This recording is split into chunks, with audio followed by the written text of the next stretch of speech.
In this video, we will show you how to assemble and disassemble SPEF push fittings on SuperPipe multilayer pipes. The only tools required are a pipe cutter, a reamer, and a spray bottle of soapy water. The first step is to cut the pipe to the required length.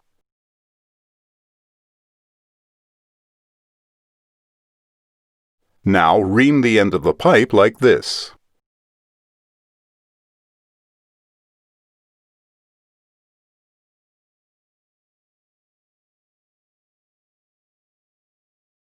Next, spray the end of the pipe and the rubber O-rings with the soapy water. While grasping the body of the fitting, insert the pipe into the end of the fitting until the pipe is visible through the inspection holes, thus confirming that the pipe is firmly locked into the fitting. Be sure to hold the body of the fitting when inserting the pipe and not the outer sleeve.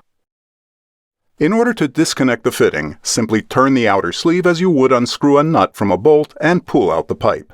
An open-end crescent wrench may be used if the sleeve can't be turned by hand. After disconnecting the fitting, check that the O-rings are undamaged and clean of dirt and debris. The fitting is now ready to be reused.